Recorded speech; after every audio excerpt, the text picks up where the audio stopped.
Today's class we are going to discuss about few issues as well as few incidents. Okay. Actually, the first thing you have to know that current affairs include two dimensions majorly. Okay.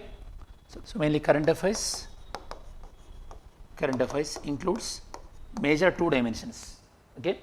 Whichever the exam you are preparing for, these two dimensions are: first dimension is issues, second dimension is incidents. Issues as well as incidents. Okay.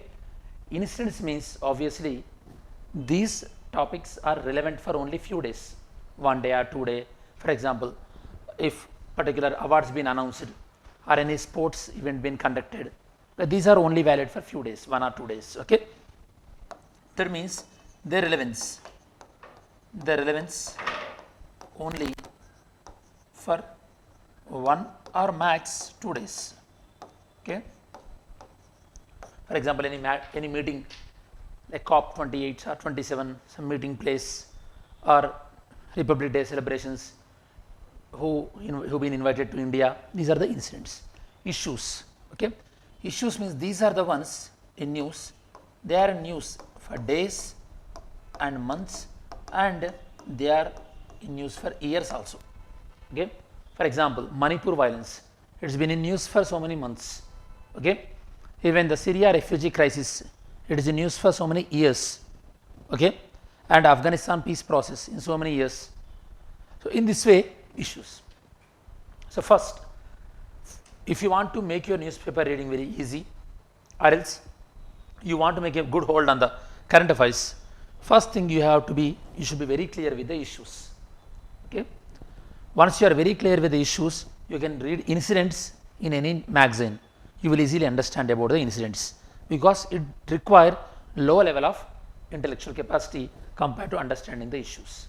So now what we will do is, in our current affairs classes also, we are going to, okay, so we are going to divide our current affairs classes into two ways. Okay. Every current affairs class, whenever we have current affairs class on Saturday, issues we will discuss, that means which are in news very popular for last few days, and then we discuss the incidents. Okay.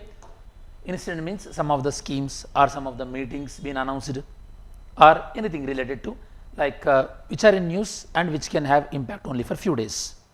Are we clear now? Now in today's class we are going to have incidents as well as issues. First, let me explain about some of the issues.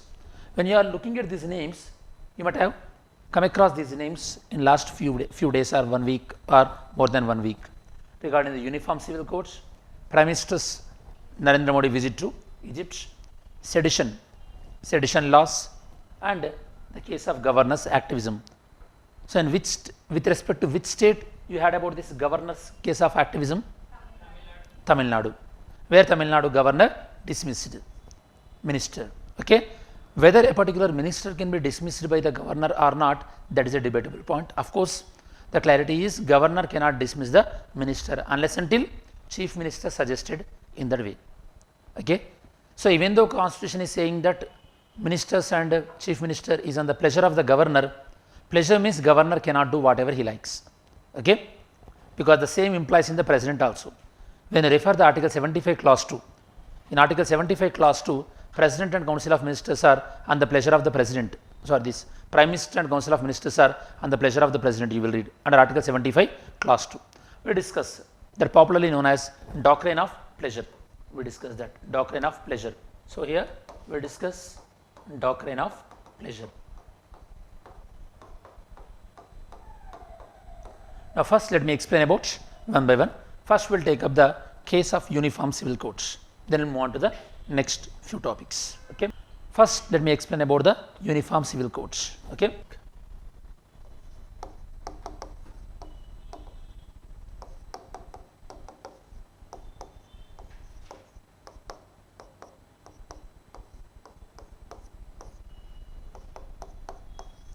Uniform Civil Codes. Okay. First, tell me students, what do you mean Uniform Civil Code? Okay. In terms of religion. Then any other views? What do you mean Uniform Civil Code? Yes, friends, we were discussing about this uniform civil code, and like I said earlier, laws are two types. Okay, criminal laws and civil laws. Criminal laws and civil laws. Civil laws. Like I said earlier, criminal laws are uniform in entire India. Whichever the religion you belong to, you have a common law. That is in the form of the IPC, in the form of Indian Penal Code, IPC, as well as the CRPC, Criminal Procedure Code. With respect to civil laws, they are not uniform. They are different for different religion. For example, with respect to marriage, okay, and adoption, like child adoption, and maintenance. When couple apply for divorce, one has to pay the maintenance to another maintenance. Okay, and guardianship. When couple is getting separated, who has to take the maintenance of the child? Guardianship. And minor children, who has to take care about the minor children? Minor children. Then property succession.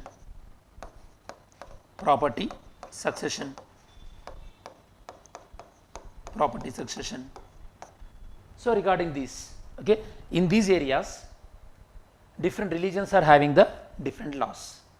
That means the marriage law related to Hindu is different from the marriage law in the Muslim. For example, Hindu Marriage Act or Hindu marriage is according to the Hindu Marriage Act 1956. According to that, a marriageable age of the woman is 18 and the man is 21. Whereas in the Islamic law, it is not like 18 and 21, they don't follow. Whenever the woman will get puberty, physical maturity, then she is eligible to get marriage. That means in India, with respect to these, you don't have any common laws. Did you understand now?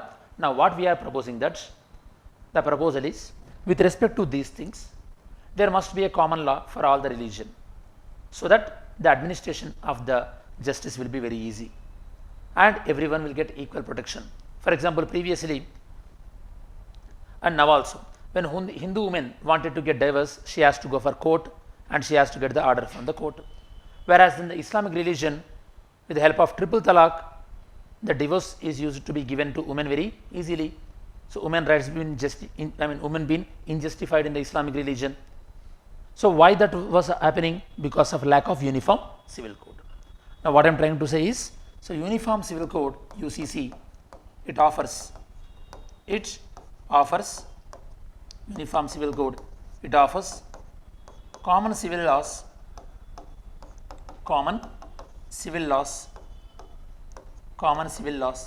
irrespective of religion. Common civil laws irrespective of religion. So this is you have to understand. So this is about uniform civil code. Now, whether this uniform civil code is mentioned in the Indian Constitution or not, that is a different issue. Okay. Next, are we clear so far? I hope all of you must understand now what is the meaning of uniform civil codes. Are we clear? Now,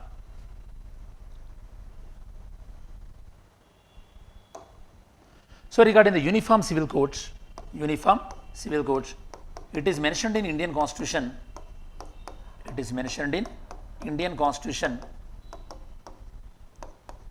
Under Article 44. It is mentioned in the Indian Constitution under Article 44. You know, students, Article 44 is present in the DPSP. Okay, DPSP stands for Directive Principles of State Policy. Okay, and these are advisory in nature only. Advisory in nature. DPSPs are advisory in nature. That means not compulsorily government need to be implemented. Government may implement or government may not implement. Because this is only the suggestive, now the government is not implemented so far. Because of advisory nature.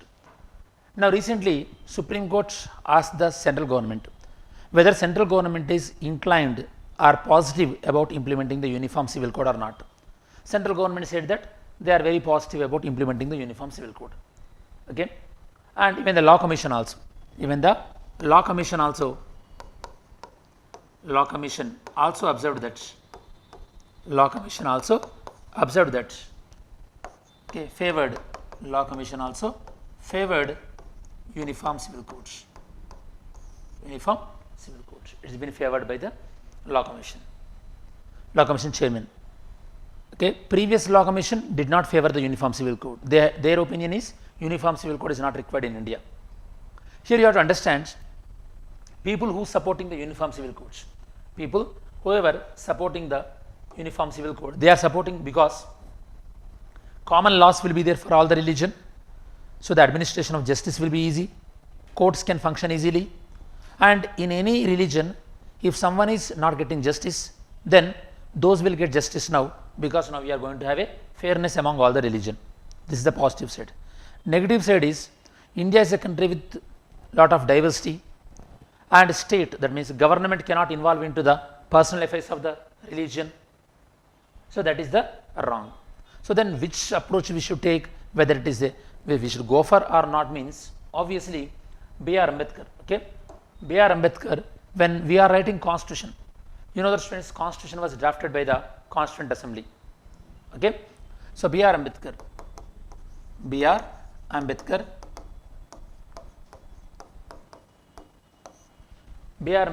believed that uniform civil code should only be voluntary in nature. Uniform civil code should only be voluntary in nature. That means if individual wanted to practice, they can applicable uniform civil code with them, and if people don't want the uniform civil code, they may not bound by the uniform civil code. That means it is purely voluntary in nature. This was a suggestion by the B.R. Ambedkar. Why they suggested like this? For example, you are implementing the uniform civil code, that means same law for all the religion in terms of marriage and all things. Which law you will follow then? Which law you will take as a standard one? Hindu law or Muslim law? Again questions will come. If you take directly the Hindu law will be the standard one, then what is the point of respecting the unity and diversity? That is going to be the imposing the majoritarian view. Are you understanding my point? And Hindu also, within the Hindu community, there are different laws. Dayabhaga law, Mitakshara law, different laws are there within the Hindu community. Which Hindu community law you will impose? That is also the biggest question. So what experts are saying that, fine, rather than bringing the uniform civil code, what you will do is, so try to find out which are, like anti-social practices are there in different religion, try to reform them. That means rather than making a common law to all the religion, try to reform the religion individually. So the reform should be demanded from the people. For example, triple talaq is no more in the Islamic community. Like that, whichever the social evils are there in the religion, try to reform them, rather than going a common law for all the religion. That means when you are reforming the individual religion, at the end of the day, all the religion will have only the positive aspects, so everyone will get justice. That is the main suggestion regarding the uniform civil code. So before we are discussing about this uniform civil code further, so I hope now you understood about what is the meaning of this uniform civil code. Uniform civil code is about the common civil laws, common personal laws to all the religion. The present situation in India, in present we don't have any uniform civil code. Okay, and at the moment Goa is the only state which is implementing the uniform civil code. You will get doubts. When other states are not implementing, why only Goa is implementing the uniform civil codes? Here let me explain.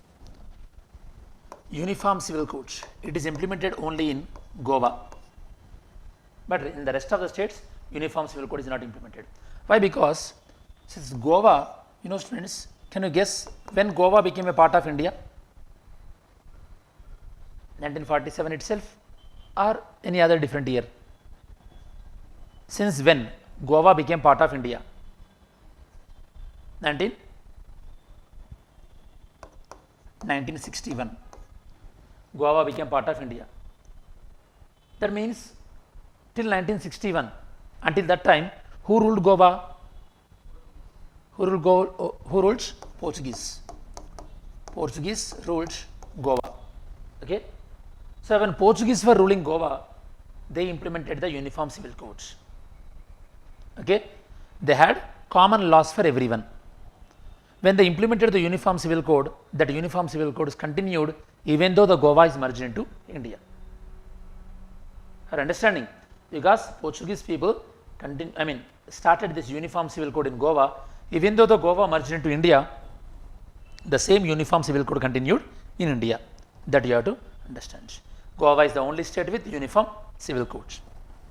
Now come back to the previous one.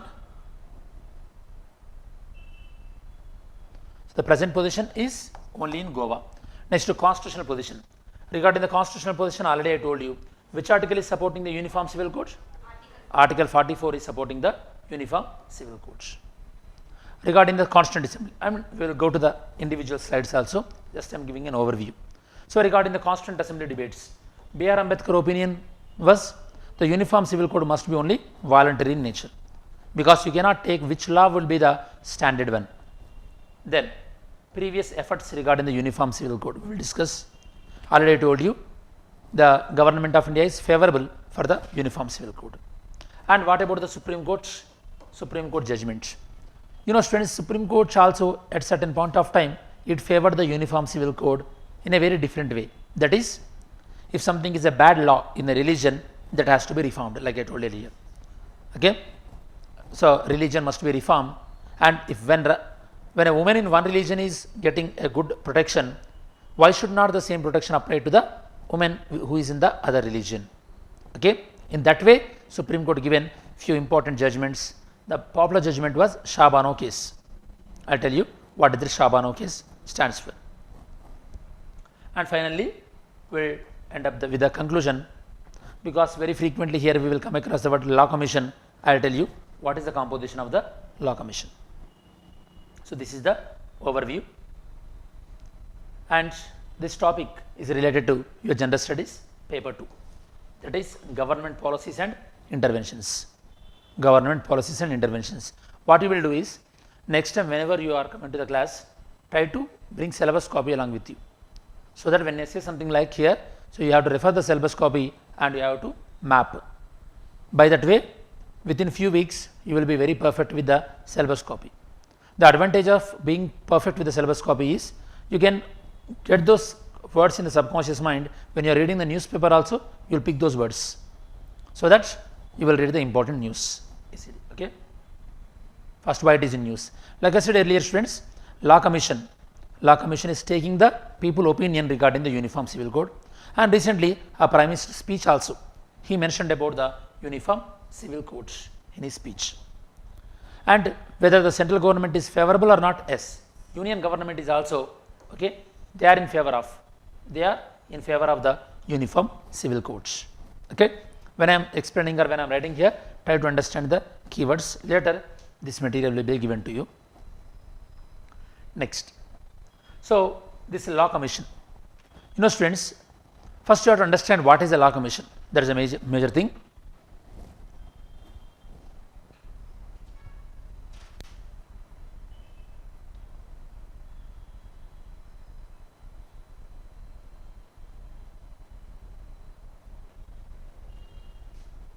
You know students, LawCommission.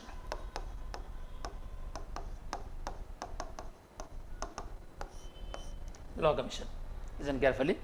Actually, LawCommission is an organization. What it will do? It will recommend if any changes are required in the existing laws. Okay. It recommends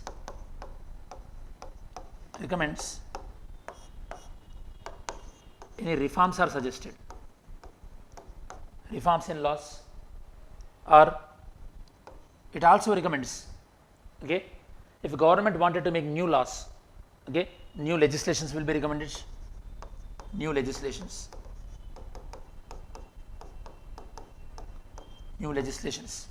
if any new law is required, that also will be recommended by the LawCommission. So an examination point of view, as an aspirant, you have to know that actually there are different types of organizations in India. Some organizations are mentioned in the constitution. Those organizations are known as constitutional bodies. They are known as what? Constitutional bodies. Organizations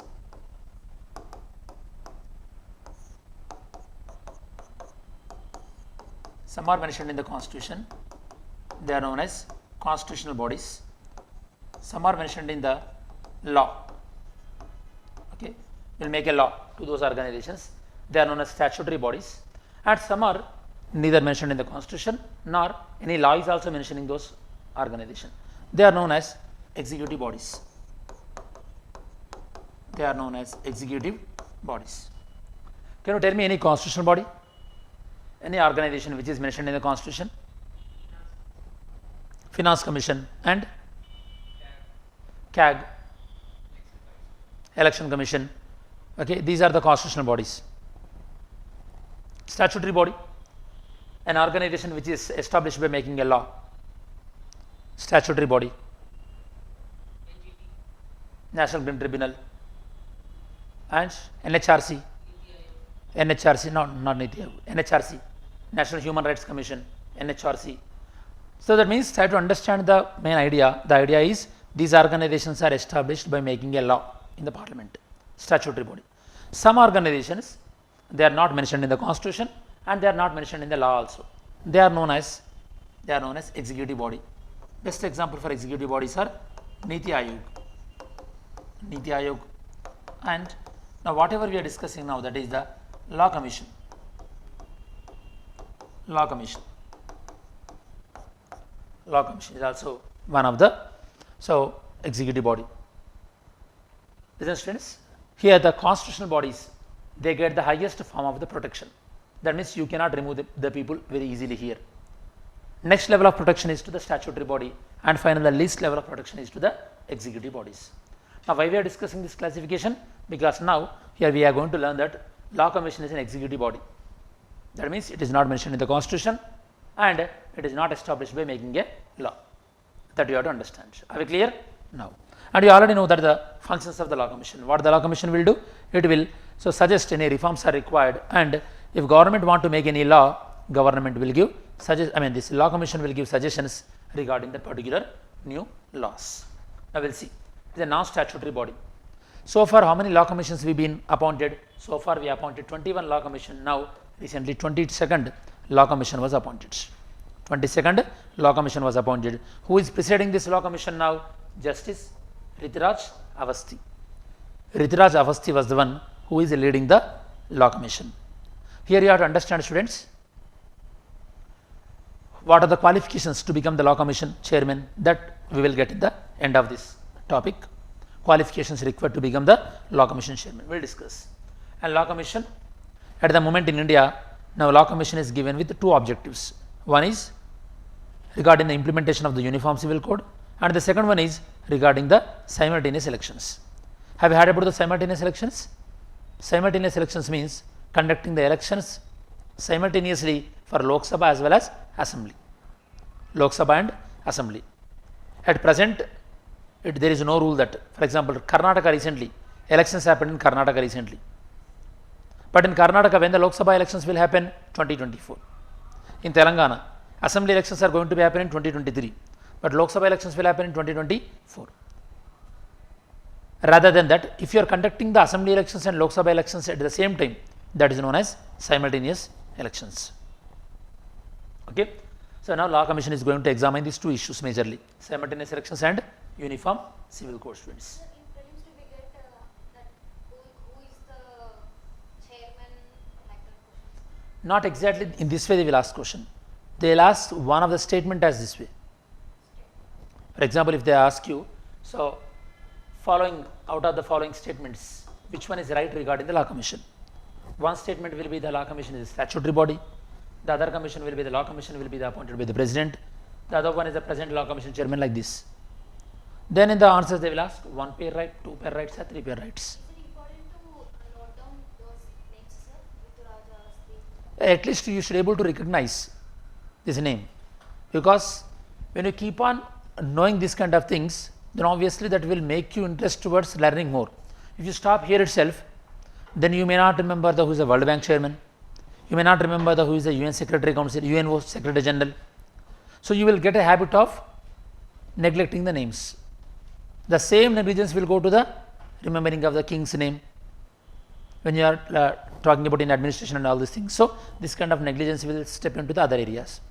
If any name is important, then only generally I will include here.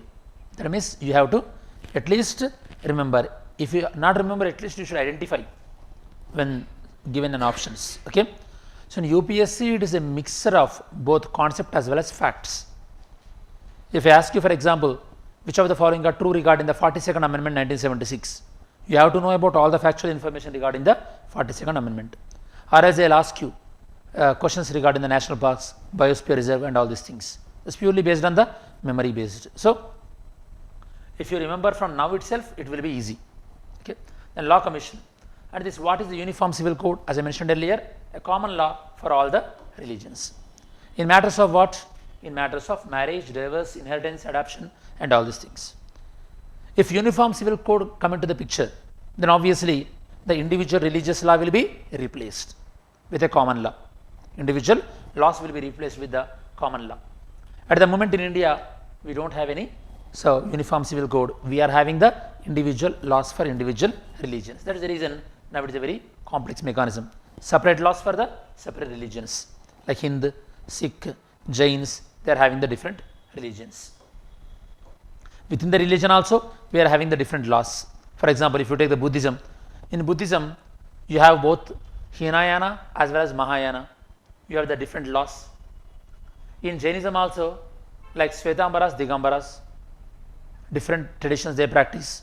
In Hinduism also, Shaivites and Vaishnavites, different practices will be there. So Indian culture is a mixture of these things. Sometimes we should appreciate this as a diversity, and the other side, this diversity also adds to the complexity. Okay, like previously, Muslim women used to get injustice in the form of the triple talaq. Recently, Supreme Court banned the triple talaq. Now, at least they are getting the justice. Okay, even in India, not only the customs are different in terms of religion, customs are also different in terms of the region also. For example, the marriage performed in the Andhra region might be different from the Telangana region, and the marriage rituals in Northeast, they are having their own customs, when government also cannot involve. In some areas in the Northeast, having the polygamy is also one of the common practice among certain tribes. These are the different. So why we are learning all these things? To supporting that at the moment India is with a lot of diversities that you have to understand, students. Like I mentioned earlier, Goa is the only exception state with Uniform Civil Codes. Uniform Civil Code mentioned in the Article 44. And Article 44 is present in where? DPSP, Directive Principles of State Policy. Whatever mentioned in the Directive Principles of State Policy, are they mandatorily applied or they have to be only advisory? Only advisory. That you have to understand. Very, very important. That means you cannot go to court to implement them. Whereas fundamental rights, they are mandatory, you can go to court for implementing them. Okay? If fundamental rights are not implemented properly, then court issue writs. Court issue writs in case of fundamental rights. So, as I mentioned earlier, DPSPs are only advisory in nature. That information is saying in the Article 37. You will get to know in the polity. Polity will get to know. What is Article 37 says? Article 37 says that DPSPs are only advisory in nature. They cannot be implemented mandatorily. So at the moment, like I said earlier, this B.R. Ambedkar was favoring for what? Favoring for the Uniform Civil Code must be based on what? Based on the voluntarily. Then what is this SBhabano case? Regarding the SBhabano case,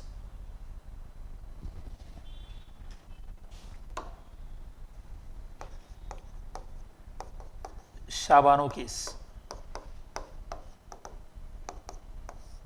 SBhabano case. What is this? This case is about a Muslim woman filed a case in Supreme Court regarding the maintenance from husband. Maintenance from the husband. You know what the court observed? Court observed that yes, husband has to give maintenance to the woman. Till that time, this kind of concept was not there in Islamic religion. This concept was there in which religion? Hindu religion it is there. That means with this judgment, can we say that with respect to maintenance, Supreme Court makes sure that there is a uniformity between the Hindu religion and Muslim religion? Can we say that? Yes or no? So these are some of the steps towards the uniform civil code. Are we clear? So maintenance from husband, and Supreme Court granted the maintenance. Supreme Court granted the maintenance from husband. It's very landmark judgments, very popular. Okay, very quite often you will get this SBhabano case name, very very important. Okay. Did you have any class today? This is the only one. Okay. Are you reading newspaper regularly? What are the headlines of today's newspaper? Any one article? What you have seen in the newspaper?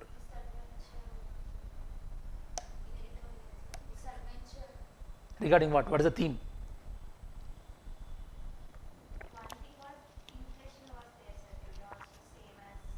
Okay. What do you mean inflation? Of what? Goods only, services? Both, yeah.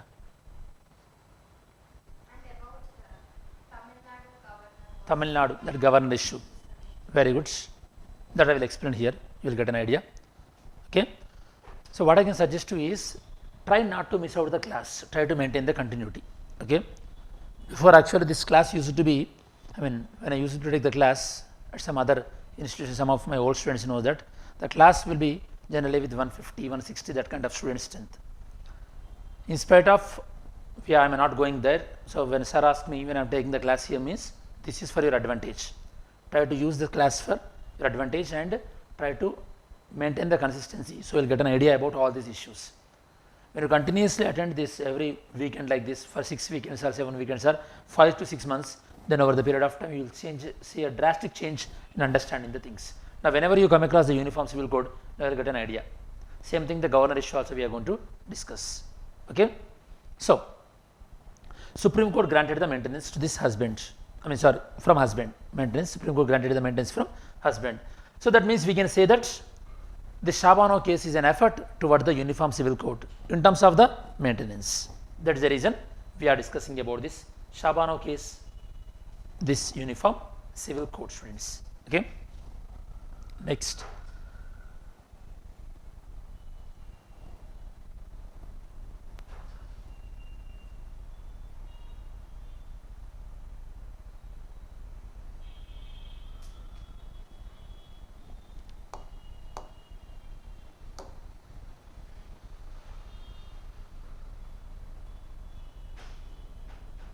The SBhabano judgment was in 1986. SBhabano case judgment was in 1986. Next.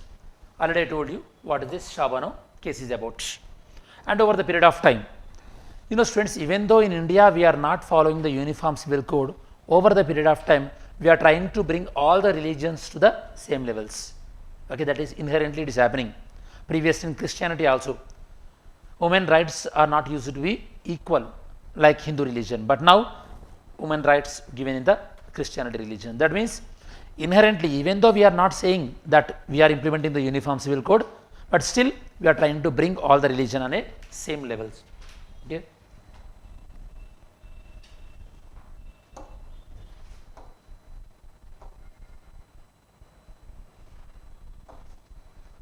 Next. So now we discussed about 22nd Law Commission. You must remember 22nd Law Commission is this expecting the people opinion regarding the uniform civil code. What about the 21st Law Commission suggested? 21st Law Commission suggested that uniform civil code is not required in India. This is also very important when you are writing the mains answers, especially when you give to your opinion regarding the uniform civil code. At that time you have to write that according to the 21st Law Commission, they mentioned that this uniform civil code is not required. Why it is not required according to the 21st Law Commission? Because 21st Law Commission was suggesting that unity in India with a lot of diversity, and government should not involve in this religions, different diversities. Government has to respect these diversities. That is about the 21st Law Commission observation. That means more or less they did not accept it. And here this information I given this bullet points, arguments in favor of UCC. Whoever wanted this uniform civil code, what are the arguments put forward by them? They are saying that, okay, listen guys, they can say, you can say that yes, uniformity can be achieved through uniform civil codes, and women rights can be protected irrespective of the religion. So when you are protecting the women rights irrespective of the religion, what does it mean? It is a secularism.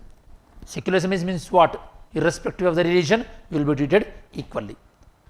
When women rights are treated equally irrespective of the religion practicing by that woman, that is about the ultimate purpose of the secularism. So we are upholding the secularism by following the uniform civil code.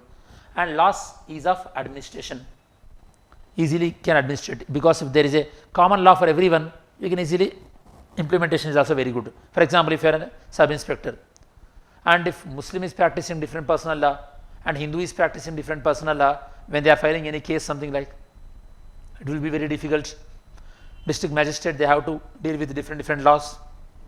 So deliver of justice also will be very easy. Next, some religion, they are having some injustice customs. Okay, like I said earlier, triple talaq.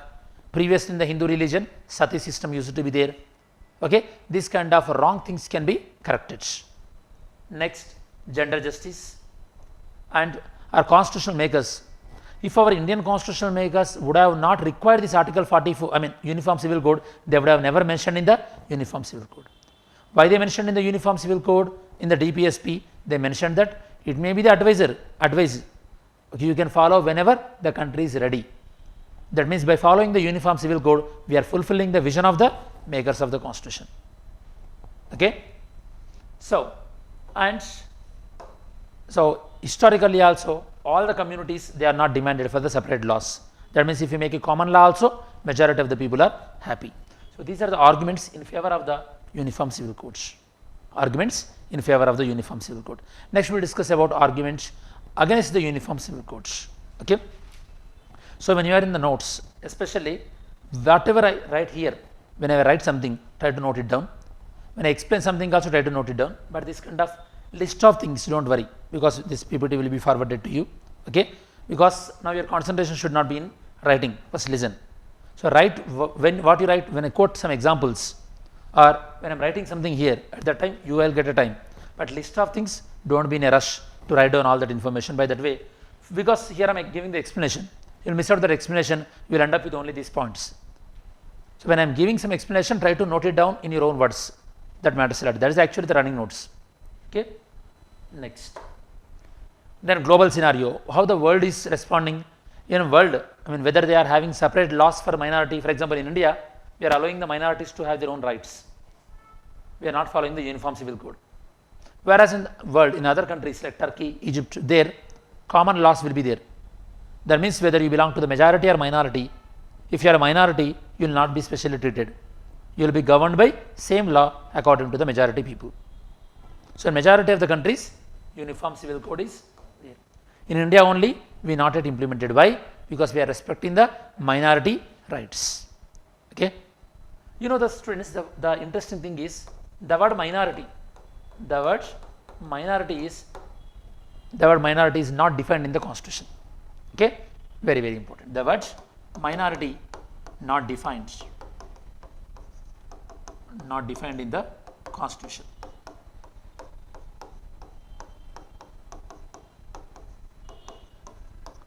Not defined in the Constitution. Actually, minorities are two types, students: religious minorities, linguistic minorities. Okay, minorities are two types: religious and linguistic minorities.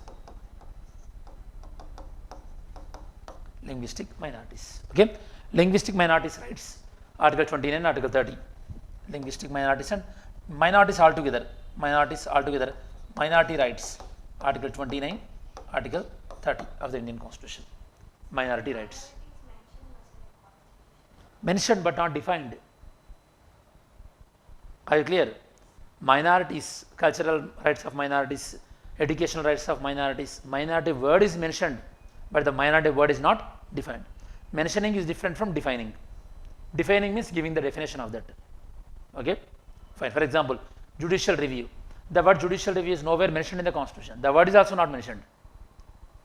Before 42nd Amendment 1976, the word secular nowhere mentioned in the Constitution. But later we added the word secular to the preamble. India is a sovereign, socialist, secular. Yeah, that word secular not there before 1976.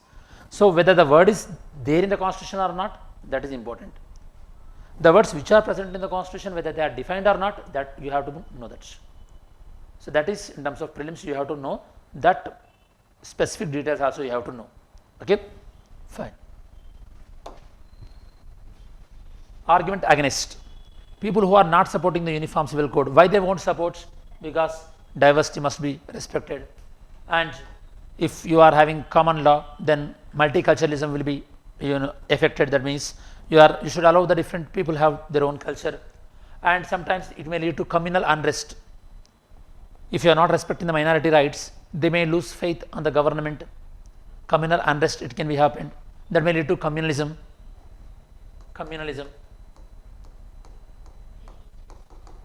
In PSI or optional, we will discuss about this. Communalism, regionalism, okay, and socialism, Marxism.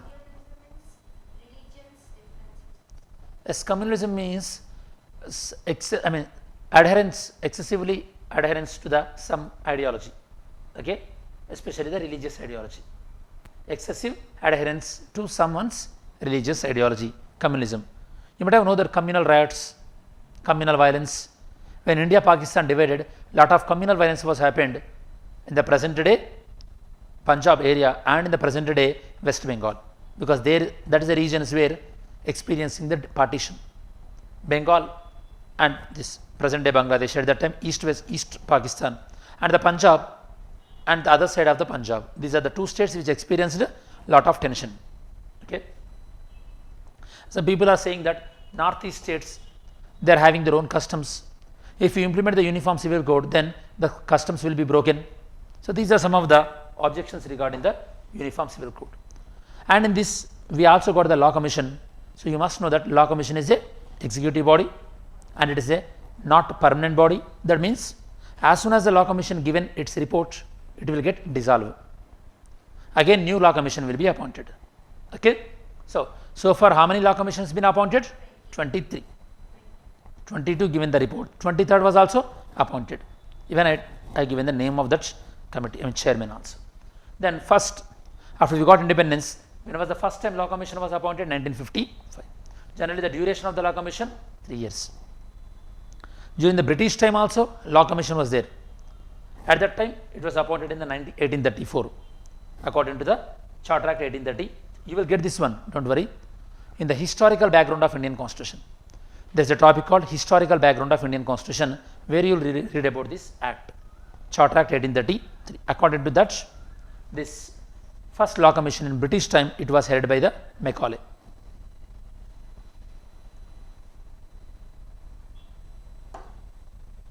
So Law Commission,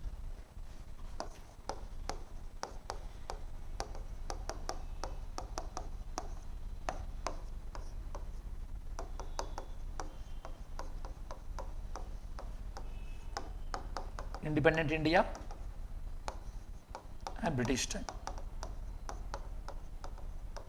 British time. Okay. During the British time, established through Charter Act 1833. Charter Act 1833. Okay. First Law Commission chairman,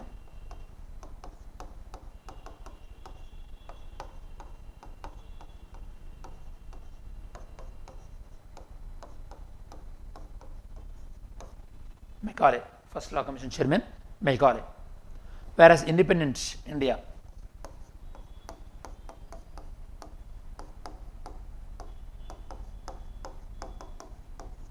First Law Commission chairman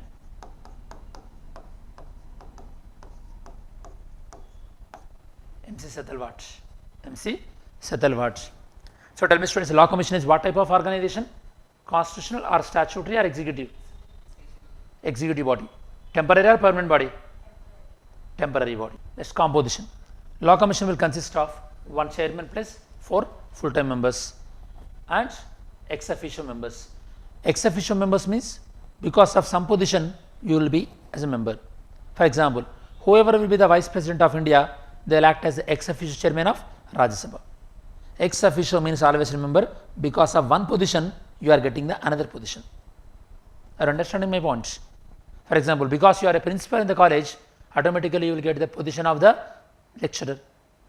Because of one you are getting the another. Okay. So because of the what I can say, so because of the MLA, sometimes you will automatically will become the chairman of the colonies committee or whatever it may be. Because of one you are getting the another post. State ministry, how that ex officio? Ex officio means because you are elected to one position, you will enjoy the another post also. For example, you are elected as a Vice President of India. Automatically you will also enjoy this Rajya Sabha chairman, that is known as ex officio.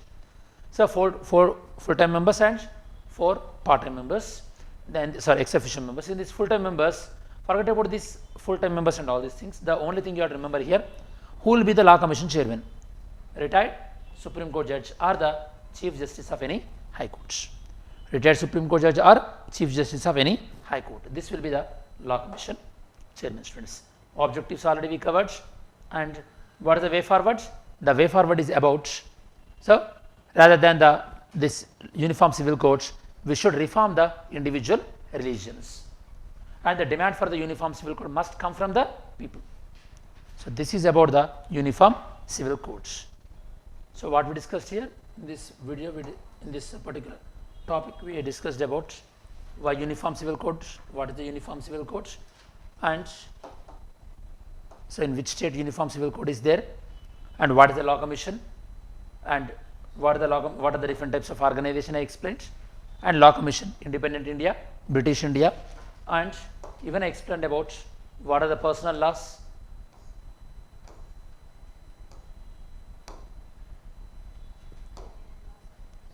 personal laws, criminal laws, uniform civil codes, what is the meaning, and uniform civil code, which article? Article 44, DPSP. Law Commission is taking the opinion from the people 23rd, so 22nd, 21 is not at all favor this uniform civil code, and I explained that B.R. Ambedkar views regarding the uniform civil code, what he mentioned. So what is the B.R. Ambedkar view? B.R. Ambedkar was saying that this must be only voluntary nature. Very good, because you cannot impose one particular law on all the religions. Okay. Next topic in today's class is India-Egypt relations. India-Egypt relations. Students, whenever you are especially understanding this international relations or trying to understand the international relations, first you have to know where that country located. First thing, that must be very, very important, because the spatial memory must be there. Egypt present towards the east side of India or west side of India? West side of India. That's the first thing you have to know. Egypt present in which continent? African continent. Which part of the Africa? North, south, or east, west? Okay, we can call this the north part of Africa, and toward the east, northeast. This is the basic information. Okay. Now, in this particular particular topic, let me explain what you are going to expect, what we are going to learn in the India-Egypt relations.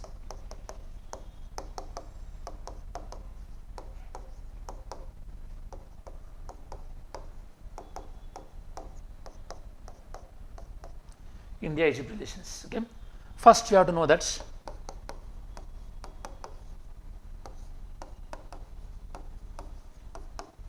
what will be the areas of cooperation generally, normally, forget about Egypt. Normally with one country and another country, when India is doing some relation with other country, in which aspect we will see that country? For example, that country might be helpful to India in terms of trade, or Indians might be working in that country. So many people like Saudi Arabia, UAE, or America. That's a one aspect. Might be that country helps to India in terms of security, like any advanced weapons we are purchasing, like Russia, MiG fighter jets, France, Rafale fighter jets, like that may be the importance. Okay, or the country with which we are forming the relation, that country might be very important in that particular region. That is also we will take into consideration. So these are the various things. Okay, generally we will take consideration, especially when you are forming the bilateral relations. Now, as an aspirant, first you have to know why Egypt is significant to India. First you have to know. Okay, in which way Indians are working in the Egypt majorly? No, because majority of the Indians are working either in the European countries or America or Canada or somewhere in Malaysia and like Thailand, these other countries. So diaspora, people to people contact is not much. But here with Egypt, first thing is with Egypt, first we had historical relations. This is the first thing. Historically we had a relation with Egypt. Okay, how can we say historically we had a relation with Egypt? When Indus Valley civilization was there, at that time in Egypt, Egyptian civilization was there along the river bank of Nile. Always remember, students, civilizations always flourish, or civilizations always will be along the river banks. Why? Yes, it provides water and it provides transportation through water, and generally forest you will have and fertile soil, because rivers generally bring alluvial soil and it will give a lot of fertile soil. So historically Egypt is very close to India, Indus Valley civilization and Egyptian civilization. And when Ashoka was ruling India, at that time Egyptian ruler Ptolemy was one of the ruler. He was, so historically we were having good relation. Second, geographical significance. I will show this in map. Geographical significance. Geographically, why Egypt is significant to India. And third one, Indian investments in Egypt. Indian investments in Egypt. Indian investments in Egypt. Okay, the third one. Actually, Egypt is expecting a lot of Indian investment, because Egypt is now in kind of economic crisis, and if India invests in Egypt, obviously that will enhance the Egyptian economy. Okay, so these are the main three things. Of course, we helped to Egypt even during the COVID times in terms of medicine.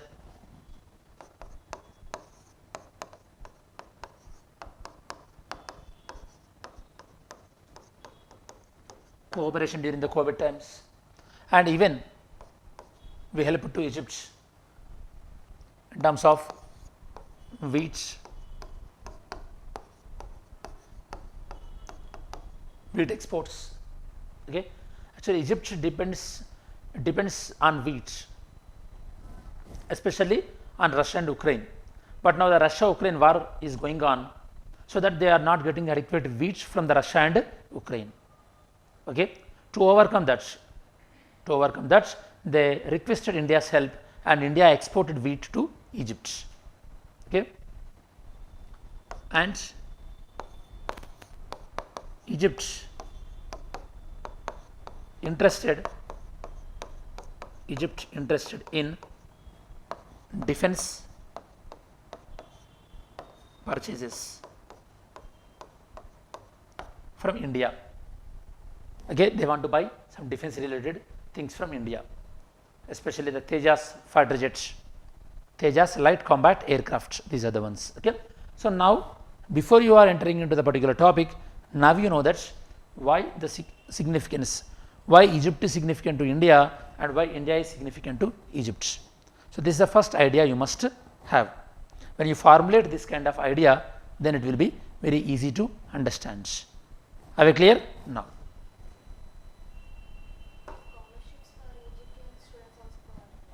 Yeah, all this is the miscellaneous one, like Egyptian researchers, they will come and do the research here.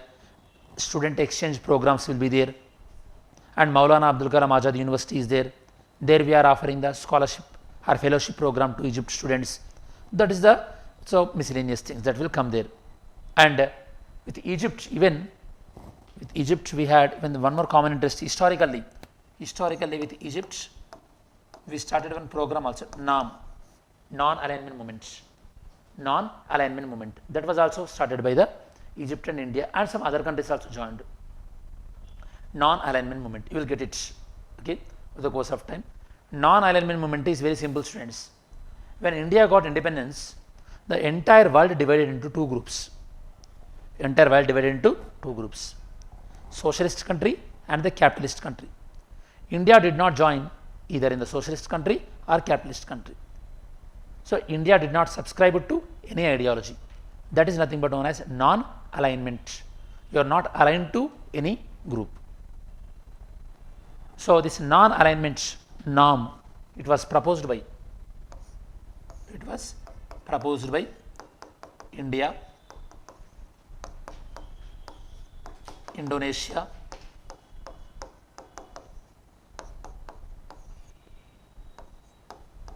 Yugoslavia, Egypt,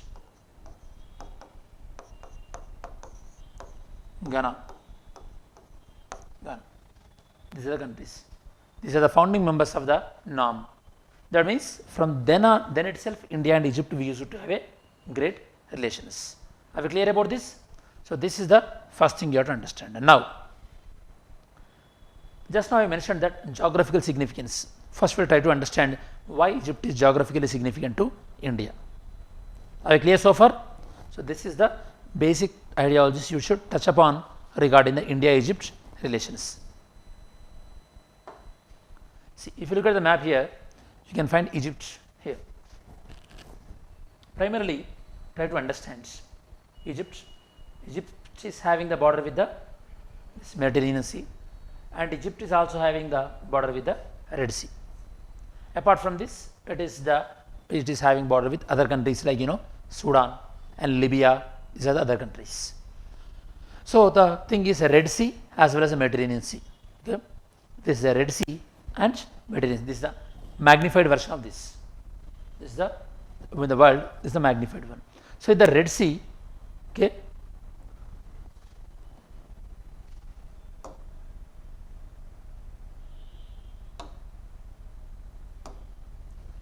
Students, this Red Sea, okay, whatever you use.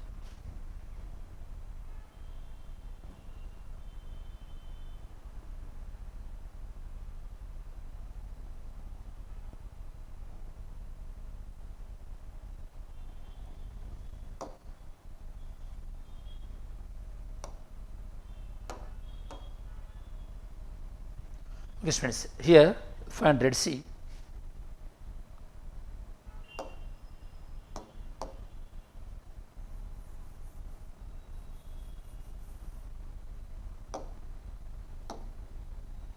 So this is Red Sea, and Mediterranean Sea. This Red Sea and Mediterranean Sea, actually they are not naturally connected. We connected this through canal. By digging a canal we connected. That canal is known as what? Suez Canal. Suez Canal. Now, can we say that? Okay, can we say that this Suez Canal is mainly operating by which country? Egypt. That means listen here. Mediterranean Sea connecting to which ocean? Atlantic Ocean. So if any goods are coming from Atlantic Ocean, okay, listen, then it will come to the Mediterranean Sea, then Red Sea, from Red Sea, Arabian Sea to India. Can you say that the Suez Canal playing very great role in the maritime trade, ocean trade? Maritime means oceans. Ocean trade, yes. This is the significance of Suez Canal. So Suez Canal is mainly operating by the Egypt. So this is one thing. This is one area. And in the Egypt, if you look at here, Egypt, the main river is the Nile River. Okay, river Nile.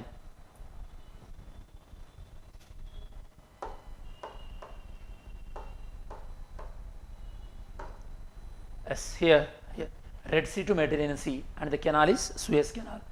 This is known as the peninsula. Any land which is surrounded by water, three direction, that is known as peninsula. The peninsula, this also belongs to Egypt up to here, this entire thing belongs to here, this entire belongs to Egypt. This peninsula is known as Sinai Peninsula. Very, very important. You will get it, Sinai Peninsula, students.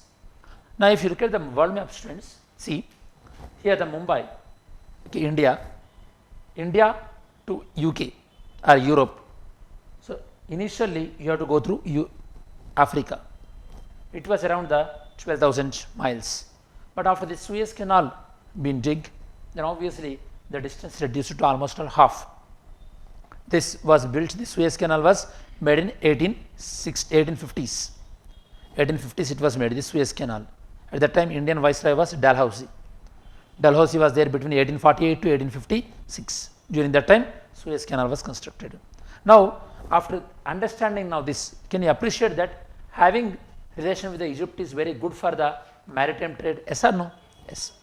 What Egypt is expecting from India, here they are expecting this along this here, they announced this area as a economic zone, and Egypt is expecting India's investment in the Egypt. Okay. So, Egypt is strategically located and good relation with Egypt are very essential for India's trade. So, now what aspects we are going to discuss, we will see. Egypt is developing nation, developing nations, Egypt. Okay.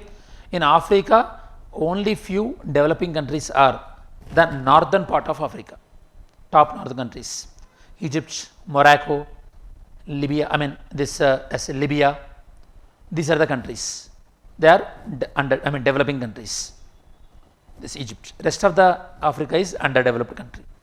So, what you have to know now? Now, you have to know about some other facts related to Egypt, then we will discuss about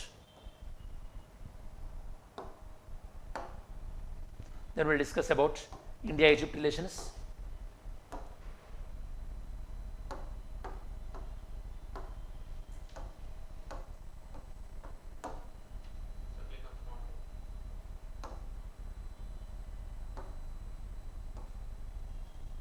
Okay, fine. India-Egypt relations, bilateral relations, and India's interest in Egypt already orally explained, and India's Egypt interest in India. India's Egypt interest not only in Egypt, in the rest of the West Asia. West Asia means generally you can call it as the Saudi Arabia, UAE and all this West Asia, and opportunities for India. And when our Prime Minister was in Egypt, okay, he was given with the award, that is the Order of the Nile award been given to our Prime Minister. We will see. This is related to General Studies paper 2, that is India and neighborhood relations, or India relation with other countries, where this information fits into. So, you should always know the syllabus very well. That is the reason, always carry the syllabus copy when you are in any class, not only my class, any class. When I am teaching the optional or when I am teaching the polity also, try to have the syllabus copy along with you. Why it is in news? It is in news because our Prime Minister recently visited to Egypt. Okay. After 1997, no other Prime Minister from India visited Egypt, and it has been very long time after this someone from India visited. Some facts regarding the Egypt. Egypt is present between the Asia as well as Africa, intercontinental. It is inter or transcontinental. It is the northeast of the Africa, and which peninsula it is contained? Sinai Peninsula. And the capital of Egypt is Cairo, and Egypt borders already explained. It is having the border with the Mediterranean Sea and Suez Canal and Red Sea.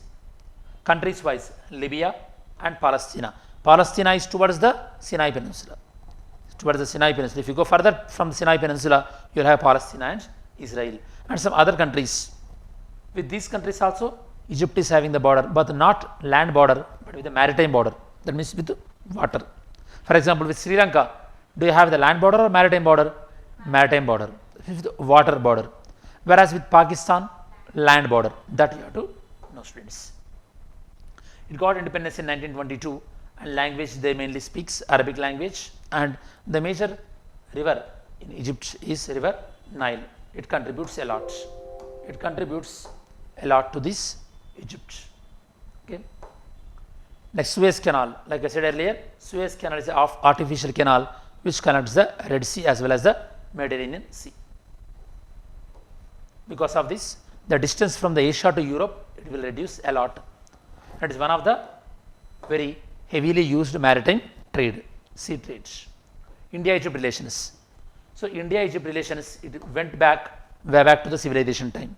That means from very old times we are having the relations. And recently, you know, students, we have one tradition. The tradition is every Republic Day we will invite one foreign delegate as a guest. This year Republic Day in 2022, the 2023, the guest was Egyptian President. Okay, Abdul Fattah al-Sisi.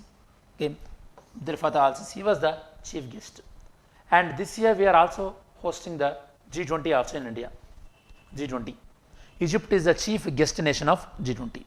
Chief guest nation, Egypt, G20. Apart from that, we are having relations from very long back. I told you, from Indus Valley civilization time, Ashoka, when Ashoka was ruling India, Egypt was Ptolemy, and we had diplomatic relation with Egypt, and both countries, we played a very important role in the establishment of what? Non-alignment movement. Other than India and Egypt, what are the other three countries in the NAM? What are the other three countries? Yugoslavia, Ghana and Indonesia. That you have to know. It's a trade relations. The trade volume, the amount of trade between the India and Egypt, it is around the $7 billion. That's the goods worth and services worth between India and Egypt. Almost all same, half of the $7 billion, same exports and imports are more or less same. You know, students, if you are exporting to a particular country, very less value, but that country is exporting a lot to India, that is known as trade deficit. For example, with China, our trade value is $125 billion. $125 billion. Out of this, $97 billion we are importing from China, and only so $27 billion, okay, or $28 billion you are exporting to China. So ultimately, who are paying more? Is China is paying more to India, or India is paying more to China? India is paying more to China. That means that is known as trade deficit to India, whereas trade surplus to China. That you have to know. With respect to Egypt, our trade is more or less balanced. You don't need to remember this number also, not that much important. And in terms of defense, both Indian as well as Egyptian defense forces, we do desert warrior. It is a trilateral exercise, tactical exercise, joint tactical exercise. Generally, so why we do this kind of military exercise? Because when we do a military exercise with other countries, we will get to know what kind of technology they are using and we are using, and different climate condition also we will get to use. For example, if Indian Army, few group of people from Indian Army, they are doing some joint exercise with America, in America. So in that kind of conditions, how to fight war and all these things. You will get to know this kind of joint exercise now and there. So with Egypt, this is the desert warrior exercise. Like I said earlier, Egypt, they also show to buy India's Tejas fighter jet as well as the Dhruv light attack helicopter. They are buying these things from India. This is also very significant. During the COVID-19 time, we helped to them, and we even helped to this Egypt in terms of wheat. Because of the Russia-Ukraine war, when they are not getting the enough wheat, we helped to them. Next, regarding the developmental cooperation, this is a miscellaneous one, you can read also, like tie-up between the universities and giving funding in some solar electrification project and some technical cooperation. These are very easy to understand. We are not going into the detail. Cultural relations, like I said earlier, Maulana Abdul Kalam or Maulana Azad Center for Indian Culture. Here we are encouraging this organization is promoting the cultural ties between two countries. That means Egypt people come to India and Indians will go to Egypt to study relation between the universities. Key highlights, we signed few agreements on agriculture, archaeology department, antiquities. Why we given lot of importance to archaeology and antiquities? Because Egypt, they protected the Egyptian civilization mummies are the structures they protected. So they are very good in the archaeology as well as this architecture and antiquities. So we had that kind of tie-up, and apart from that, clean energy. These are the very routine words: clean energy and trade and all these things. And Indian Prime Minister, he interacted with the Egyptian ministers. These Egyptian ministers are dedicated to improve the relation with India. That is known as Egyptian cabinet, Indian unity in Egyptian cabinet. Try to understand, in the Egypt ministries, there are some ministries, they are responsible mainly to improve the relation between the India and Egypt. Those ministers also met by our Indian Prime Minister, and our Prime Minister also visited the Commonwealth War Grave Cemetery. What is this? This is about Indians who died in Egypt. Why Indian soldiers went to Egypt at the time of World War I? At that time, Britishers used Indians to participate in the World War I. At that time, some of the Indian soldiers, they lost life in Egypt. And memory of them, Commonwealth War Grave Cemetery was built. It was visited by a Prime Minister. And this time, Egypt is going to be the chief guest nation of the G20. And Indians who belong to Dawoodi Bohra community, it is one part of Islamic community, they built a mosque in Egypt. Mosque name Al Hakim Mosque. It was also visited by our Prime Minister students. India's interest in Egypt, like I said earlier, strategic interest, Suez Canal, and Egypt is buying a lot of defense equipment, Tejas aircraft, I told you. India's interest in West Asia, we will discuss. So why West Asia is very important? West Asia means Saudi Arabia, Israel, Palestine, UAE. West Asia is very important to India because the oil things, we are importing a lot of oil from the Middle East or West Asia. It is very important. Opportunities, we already discussed whatever the opportunities. Challenges, that Egypt's economy is not very growing well. These are the challenges. And Egyptian government, they given one award that is known as Order of the Nile Award. This kind of Order of the Nile Award is the highest award in the Egypt. What is the highest award in India? Bharat Ratna. In the same way, the highest award in the Egypt is Order of the Nile. This kind of awards, so far 13th, this was the 13th award Narendra Modi got, 13th award from the country, highest civilian award. So far 13 countries, they given highest civilian award to our Prime Minister. Apart from this, there are certain, this is in the tabular format. These are in the tabular format. The 13 countries are there here. Egypt is going to be the 13th country. Which country given the which award? Not required. Just a recent one you have to know. Okay. And not only the countries, even some organizations also given these awards to our Prime Minister. That is the Global Energy Environment Leadership Award, Global Goalkeeper Award. Important one I will explain. Champions of the Earth, very important. Champions of the Earth award given to our Prime Minister. Which organizations given this award? UNEP, United Nations Environment Program, along with the, UNEP given this award to our Prime Minister, United Nations Environment Program. Why the award given to our Prime Minister? Because our Prime Minister encouraged the formation of International Solar Alliance. What is this International Solar Alliance? We will discuss at different point of time. Okay, this is current affairs, means all points are linking. You will get over the period of time. That Seoul Peace Prize to promoting the world peace. So these are the details regarding the India-Egypt relations. We'll quickly revise before we go into the next topic. So we can include similar climate conditions also. Similar Climatic condition because of tropic of Cancer. Yeah, you can say that also. But that must be add some value to the relations. Okay, similar climatic condition means how it is helpful to our both countries.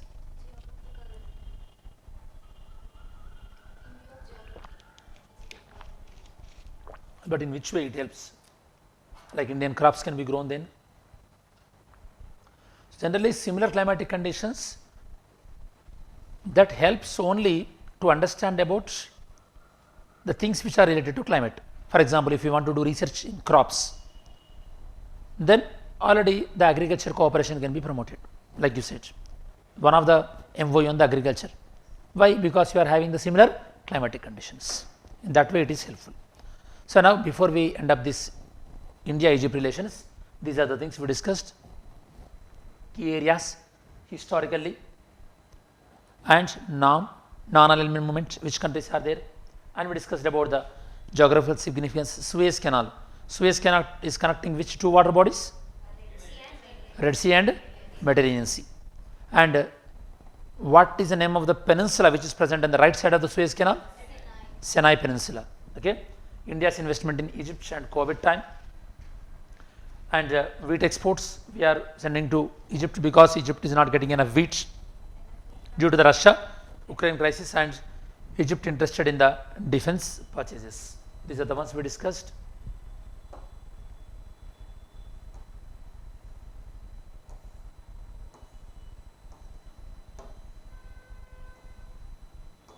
We discussed about some key findings of the Egypt and India-Egypt bilateral relations. We discussed trade approximately $7 billion, some defense cooperation we discussed, developmental cooperation, we are giving some money to the projects in Egypt, and even Maulana Azad Institute, it is promoting the India-Egypt relations, cultural relations, very good cultural one.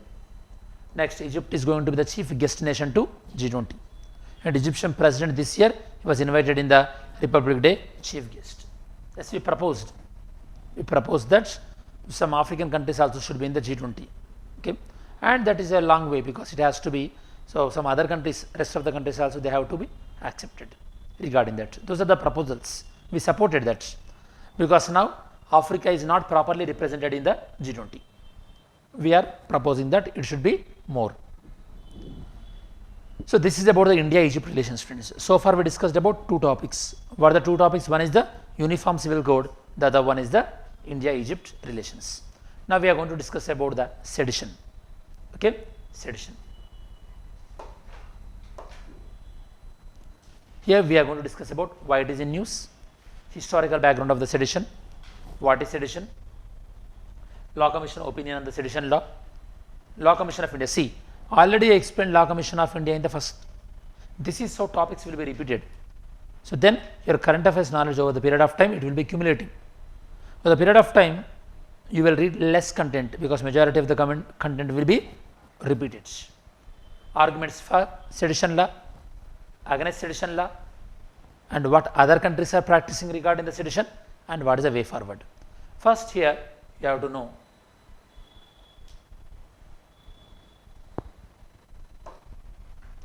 what is the meaning of sedition.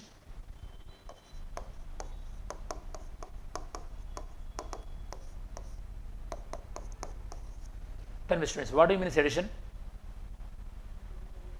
What is the meaning of the sedition? Going against the nation. Going against the nation. Okay. Now, students, sedition means right, like you said. Sedition means any speech or any action which creates the violence among the communities, or else which create the hostility against the country. Okay, sedition means whatever the words written or spoken, because of those words you are creating the hostility or negativity against the country. That is known as sedition. Okay, so simply can you say that sedition is the anti-national? Yes or no?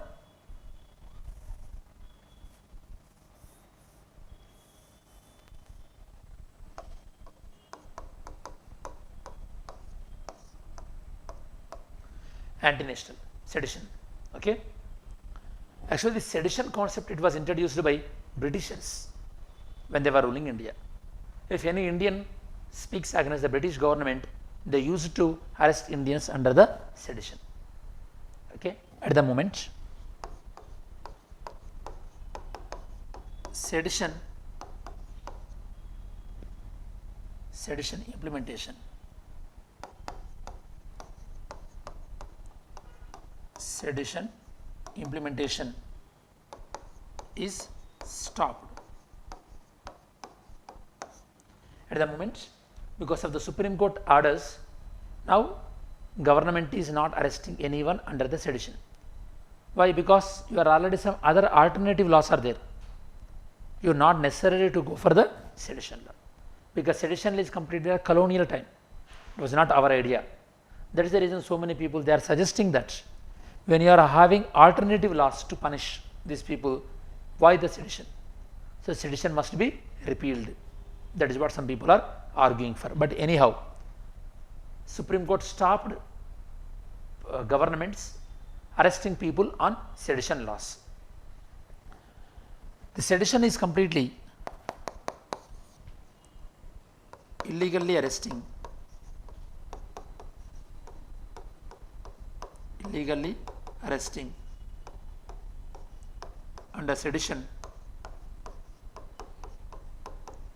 under sedition completely against fundamental rights, completely against fundamental rights. Nowadays what is happening, if someone is criticizing the government, then what the government is doing? Government immediately arresting those people under sedition. A mere criticism can be considered as sedition? No.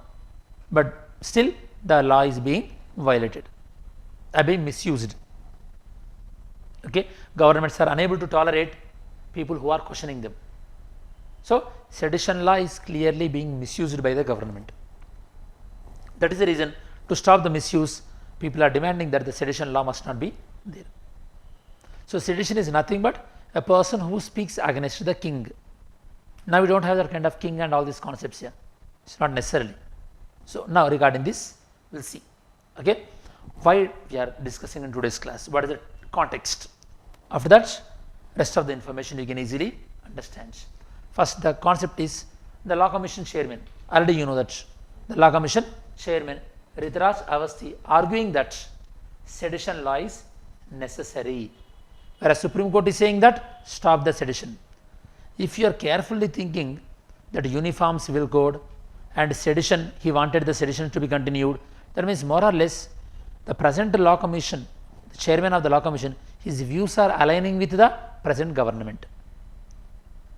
Because if government is having this kind of law, they can arrest anyone easily on the grounds of the sedition. If you are arrested under sedition, even you cannot get the bail also. Normally, within 24 hours, if a person is arrested, within 24 hours, the person has to be submitted before the court. Have you heard about that? Yes. No, the sedition, it is not applicable. It means people can take the political opponents into custody on the name of the sedition. So sedition misused a lot. Now why we are discussing in today's class? Because the sedition law is being supported by the Law Commission President or Chairman of the Law Commission. Like I said earlier, this sedition was made in British time. It was in 1837. Macaulay, 1837. Tell me students, according to which act Law Commission was appointed for the first time? I told you in today's class only. According to which act Law Commission was appointed for the first time in British India? Charter Act 1833. Charter Act 1833. Okay. So it's 1837. If you remember rightly, first Law Commission chairman in the British time, it was also the Macaulay. Here, the sedition law proposed by Macaulay, and it was introduced in the IPC, Indian Penal Code 1870 by James Stephen. Okay. Whatever the IPC laws we are following now, this IPC was made by the Britishers. And very popular persons, whoever the freedom fighters criticized the Britishers, they were being arrested.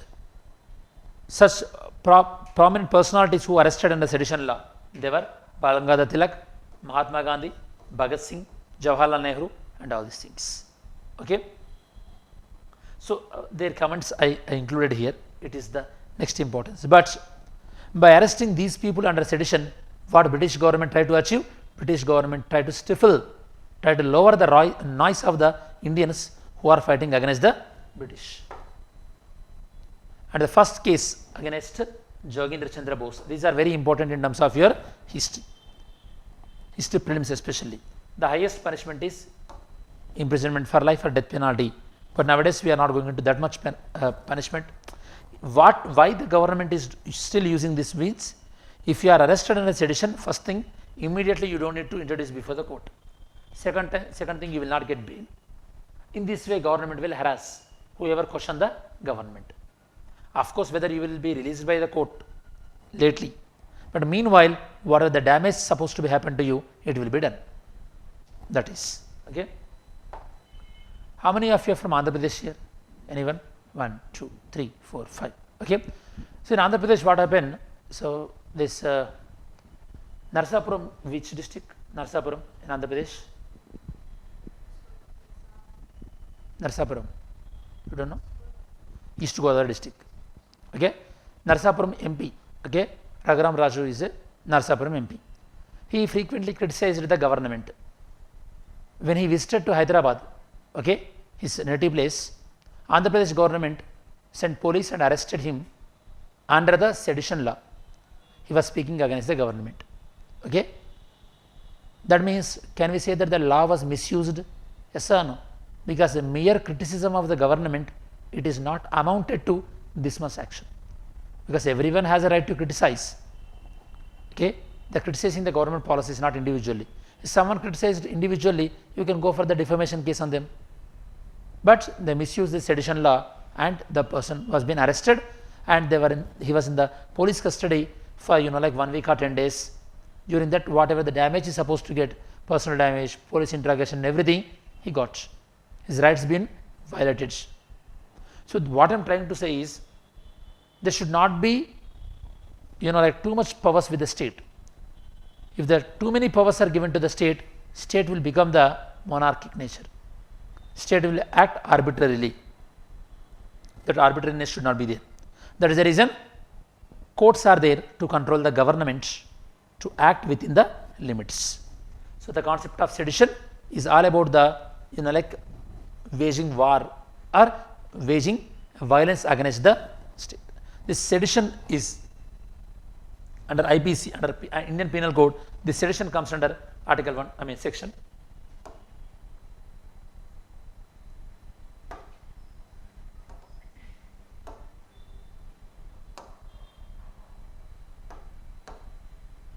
Sedition, this sedition comes under IPC section 121A. See here, conspiracy to commit punishable offence 121A, and more clearly sedition was mentioned in Article 124A. Always remember, if any section is followed with alphabets or any article followed with alphabets, that means it was not there originally, it was added later. So if someone will ask you now, sedition and deal by, you must say that section 124A of IPC, Indian Penal Code. Sedition dealing by section 124A.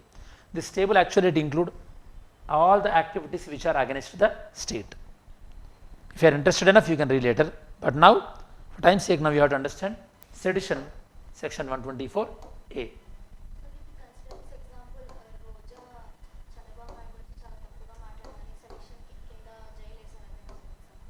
అప్పుడు sedition కింద చేయలేదండి. అప్పుడు that is against that is the defamation. Sedition recently Raghuram Raju arrest చేశారన్న sedition. రీసెంట్గా ఇష్టం వచ్చినట్టు misuse అవుతుందనే supreme court ఏం చెప్పింది, హోల్డ్లో చేయండి, పాస్లో పెట్టండి అన్నారు. ఓకే, ఇప్పుడు ఇంకా అరెస్టు లేవు. ఇప్పుడు లైక్ 1 year బ్యాక్ నుంచి N V Ramana, when N V Ramana was chief justice of India, at that time he given this kind of judgment. Now it is pass. But what LawCommission is saying, LawCommission is saying that sedition is necessary or not necessary. Okay. So changes like 24 hours before court of procedure. Have we? Because sometimes that may not be applicable all the time. This introducing before the court 24 hours. Some people might be they are involved with some terrorist activities or very grave crimes. For them, you cannot introduce before court 24 hours. If that provision is there here, then what is the point? Already some other laws are there. Okay, the 24 hours provision is there in the other laws. Why it is not there? The problem is about not introducing before the police or not. The problem with this sedition is government is using this unnecessarily. Problem is not with the sedition law here. Sedition law is fine. To control some anti-social element, you require this kind of strong laws. The problem is on whom you are using this sedition law. That matters a lot. Simply if you criticize the government and you are being arrested for sedition law, then what is the point? Because the very strict law. If you are arrested under this, you can't get the bail, okay, and even you will be denied the legal help for a few days at least. Lot of stringencies are there, okay. Only after the interrogation is finished. So what I am trying to say is, this is being misused. The law itself is, no one is faulting, but it is being misused. Who has to stop? The courts has to stop, or governments also must implement this self restraint, and వాళ్ళే self restraint గా implement చేసుకోవాలి. Right to freedom of speech కి violation అవుతుంది. Yes obviously right to freedom of స్పీచ్కి violate అవుతుంది. ఇది that is the reason fundamental రైట్స్కి violate అవుతుందనే supreme court said that don't use this and pass this, because he criticized under right to freedom of speech. Now because of that he is been arrested now, like she is saying it is against the right to freedom of speech. There is a reason court said. Section 124A, sedition. Here if you observe this definition of sedition, see here, any person by his words or by his writings or in a signature, if they want to bring any attempts against the government, then obviously that is known as sedition. Sedition means encouraging any activity against the country, that is known as sedition students. Supreme Court judgments in popular case, okay, such as Tara Singh Gopichand versus State, in the Supreme Court said that, okay, it checked whether it is constitutionally valid or not. Supreme Court mentioned that yes, according to the constitution value, sedition can be maintained and sedition ఉండొచ్చు, Supreme Court చెప్పింది. Next, Kedarnath Singh versus Kedarnath Singh case 1962. Here Supreme Court mentioned that sedition should be used very caution, it should not be misused. Misuse చేయకూడదని ఈ కేసులో చెప్పారు. Kedarnath Singh case 1962. 2018 Law Commission.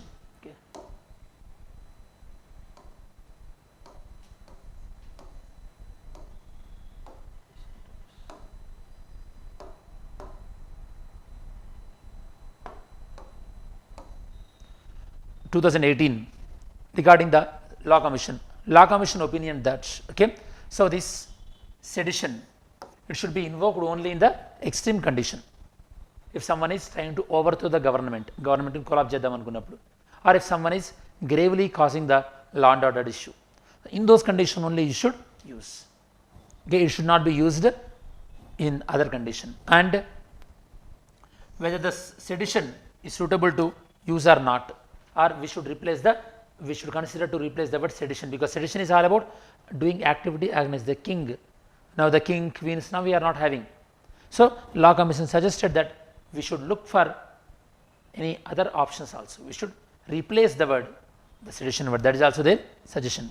Next, in 2022 report, 2022, the Law Commission in its report, it suggested that sedition law must be retained and only some amendments are required, but the sedition in principle is required to control the, like public order. That is what their opinion. And center must issue certain guidelines. That is what they are saying. That is what they are mentioning. This one I explained. Only in serious cases it must be used. Law Commission, already I explained. Law Commission.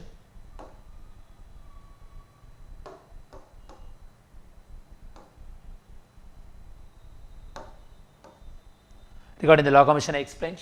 First Law Commission 1834 and Charter Act, Macaulay. Through this Charter Act, Law Commission was appointed. First Law Commission head was Macaulay. Composition I explained, Law Commission chairman and everything. And important recommendations of the Law Commission, 21st Law Commission. If you see 21st Law Commission, we are not discussing about 22nd, because 22nd Law Commission recently formed.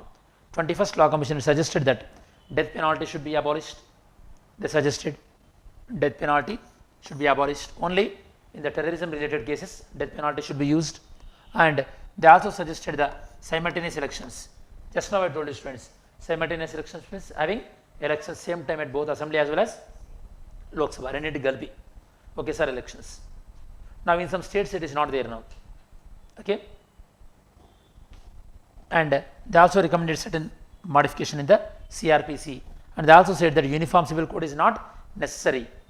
Just now I told 21st Law Commission suggested that not necessary, whereas 22nd Law Commission is taking the opinion from the people. Taking opinion from the people. This is about the Law Commission. And argument in favor of sedition.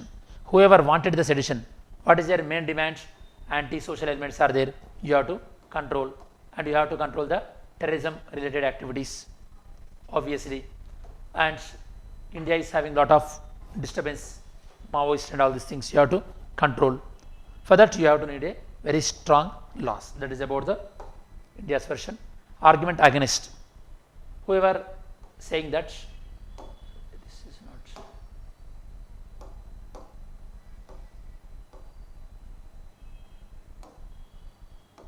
Whoever against this, like sedition law, what they are saying? They are saying that if sedition law is very important, it would have been mentioned in the IPC originally. Why we added this later? For understanding, sedition was added later. How can you say that they added later? Because it is 124A. And one more thing is, this sedition, whoever introduced this Britishers itself was not following this sedition now. Britishers sedition తీసేశారు. They removed sedition. By why we are continuing?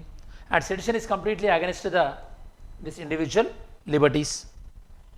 Already countries like UK, USA, they removed. USA very rarely used. UK completely removed. Countries like South Asia, South Korea, Indonesia, they've been abandoned. Only if you look at very strict or very extreme country, they only operating this sedition. Rest of the countries are not operating the sedition. This one we'll discuss. Okay.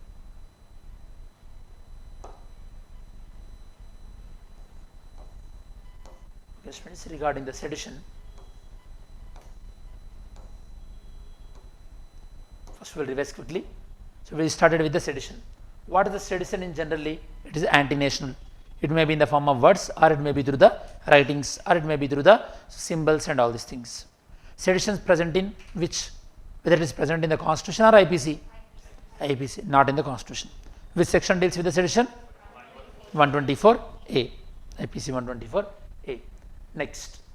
So now sedition is being now present at the time implementing, or it is paused? Paused. It is not there. Okay, that you have to know.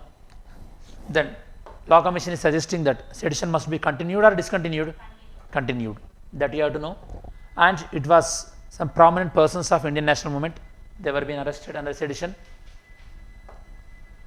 124A. What is this 124A? Is defining, we discussed.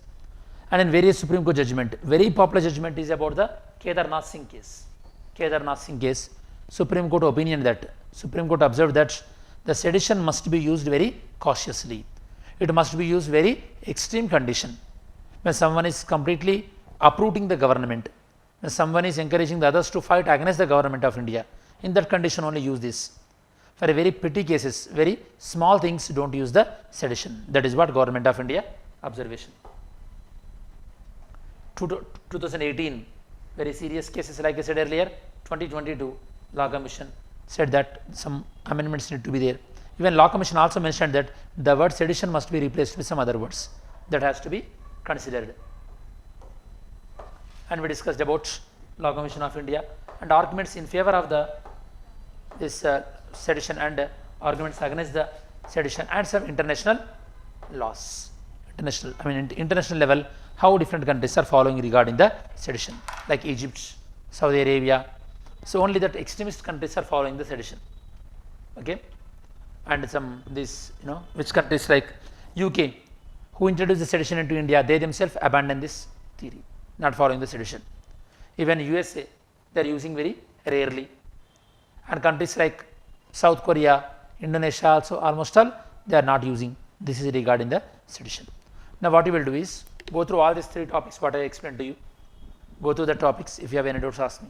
Like early marriage, child marriages, polygamy. Yeah, for example, Hindu religion law, polygamy is not allowed, in monogamy, that means one wife. Whereas Islamic religion, polygamy, up to 4 wives is allowing getting marriage. That is the religion to religion. Simultaneous elections, sedition, both are different. Yes. అదేని కాదు, first of all simultaneous elections అయితే ఏమవుతుందంటే, for example మన కర్ణాటకలో elections అయిపోయినాయి, మళ్ళీ ఇప్పుడు 2024లో కర్ణాటకలో election జరుగుతాయి కదా, ఇండియా మొత్తానికి జరిగినట్టు. అంటే ఇప్పుడు 2 సార్లు ఎలక్షన్ కోడ్ వస్తుంది కదా. ఎలక్షన్ కోడ్ వచ్చినప్పుడు గవర్నమెంట్ కొత్త స్కీమ్స్ ఏం అనౌన్స్ చేయకూడదు. And government administration will be affected, transfer చేయాల్సి ఉంటుంది. Multiple number of times elections వచ్చినప్పుడు ఏమవుద్ది, multiple number of times election model code of conduct you have to implement and you will transfer the officers who are there already. So this all affect the governance. అలా కాకుండా ఒకేసారి 2 elections వచ్చేసినాయి అనుకుంటూ పని అయిపోతుంది కదా. This good governance. First thing is in Telangana election code is not announced. When the election no next year January 16 Telangana next year ఎందుకు, ఇయర్లోనే. Who said that? Telangana elections will be held in this year November, because in 2018 Telangana Assembly was elected. So what is the normal duration of the Assembly? 5 years. 2023 elections will be held. Election code is all about whenever the Election Commission of India issued the notification for the election. For example, if you want to write the UPSC will issue the notification here, but notification to exam. In the same way, conducting the election is like exam. For that, Election Commission of India will issue the notification. That gap is known as election code. In that gap, government should not announce any policy decisions which can affect the voters significantly. Day-to-day administration can be done, it will not be affected. Okay. So now Telangana election code is not there.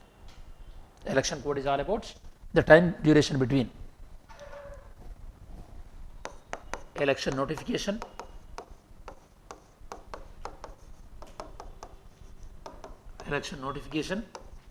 and election date.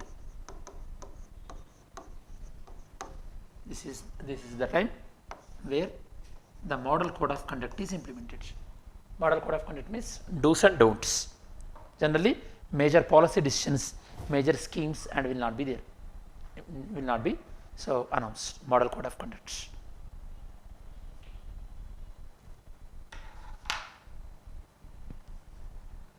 So how is your preparation, students? How is it going? Going good. They took the neutral laws, the best thing of the all the things, Hindu, religion, Christianity, and they are following amalgamation of the laws, which are suitable to Indian condition, because at that time Portuguese also used to implement. Now we are not following those Portuguese laws which are suitable to the present Indian context. We are following that. Last time manaki before Sunday we had the PSCR workshop. We got a link share chesara, YouTube link, go through that. Okay, how the PSCR optional will touch the general studies paper 2 lo mottam cover ayipodhi meer optional chaduvite. Okay, and GS paper 1 Indian national movement lo cover avuddi. GS paper 3 economy and planning. GS paper 4 ethics and integrity. There are also lot of philosophers you have to quote. Paper 1 essay, nowadays philosophical essays are coming. So overall around 850 marks you will cover if you go through the PSCR optional. Again we planned the PSCR optional workshop on 9th of this month. 10th onwards class will be started. Already some of the students who joined in the PSCR, the group will be there and their regular assignments also will be posted. Any doubts? Special Marriage Act. There is a law called Special Marriage Act. Special Marriage Act don't impose any law. For example, if a marriage is going between the interfaith couple, Muslim and Christian or Muslim and Hindu, whatever it may be, if they want to register their marriage will be registered according to the Special Marriage Act. Okay, fine. And individual వాళ్ళు ఏ laws follow అవుతారు అనేది individual. So obviously, and if they want to get divorce, that is also according to the Special Marriage Act. Not required unless until it is in use. Not required. If it is required, I'll explain here. Okay. All the different newspaper, because I make videos every day on YouTube, so I'll refer different websites. Specific recommended, sir. So both are equally important. If you are I can say Indian Express is the good one, Indian Express plus any magazine, because Hindu takes a lot of time, complicated language and all these things. Content is same, both covers. Say that they don't cover South Indian issues in Indian Express, which are useful for our South Indians. It's not like that. If they miss out anyhow, at the end of the day, end of the month, you will read one monthly magazine also. Which monthly magazine? So current affairs approach is like three-way approach. Number one, you have to read the newspaper, but you don't need to make notes. Read, and if anything important, something like scribble down.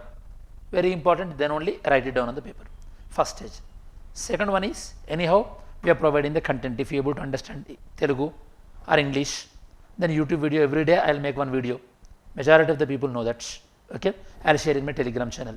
If you are not in my Telegram channel, you can join. I will write here. So this is my Telegram channel, Gyan Kosh Current Affairs. And every 1 in 5 people in Ashoknagar, definitely they know that. It's a Telegram channel. Here I will share. Okay, around 30,000 people are there, students. Okay, I will share in this link. Today I made a video on human animal conflicts, especially nowadays these elephants are crossing these tracks and all these things. So here I will share the videos link. Okay, from Monday onwards I will make some videos in English also, and explanation will be in Telugu. Okay, when you get to know, you will easily understand, not an issue. Okay, every day 10,000 people something like they watch, you will understand easily. Okay, here I will share all the contents. Okay, you will get majority of the contents. And regarding the PSAR news also, yes, you can type Santhosh Sir PSAR. This is the PSAR group, or else I will share this group link also here. If you follow this, every of my content is available, some notes and all these things, YouTube links and everything. So that's everyday issue. For example, yesterday I explained about, I couldn't remember, yesterday I made one video that is regarding, it must be as governor issue. Can governor remove the minister? That was the issue. Okay, I explained that. Okay, in class we'll discuss in detail, because generally in video we have to finish 15 minutes or 20 minutes or something. In class we can allocate more time. So in classroom anyhow I explain. But meanwhile, because class will be weekly once, meanwhile daily follow that video. And third one is monthly magazine. Monthly magazine also, for example, now we are in July, just started. By the June month magazine, after 5 days or 6 days, June month magazine is available. It will be available in the market. Any prominent magazine, buy magazine. The magazine will consist of generally 50 pages or 60 pages like that. Every day try to reach 5 pages. By that way, within 15 days, the magazine will be done. In the first 15 days of the month, you should read the magazine of the previous month. Next 15 days, you should revise that magazine. That is how you will be very thorough with the June. Now we are in the July. In July, you will read the newspaper and you will go to the videos. August, then you will read the July magazine, and in the August, you will read the newspaper and you will go through the videos. Are you understanding? This is the approach. Newspaper plus I will share the YouTube videos. More than enough, believe me. Okay. So it will generally include between 15 minutes to 20 minutes while you are working, or whichever the way you can listen. English and Telugu, both contents I will share. And third one is the magazine. That's it. This is the three-way approach. Okay, you can buy any Vision. Vision magazine is there.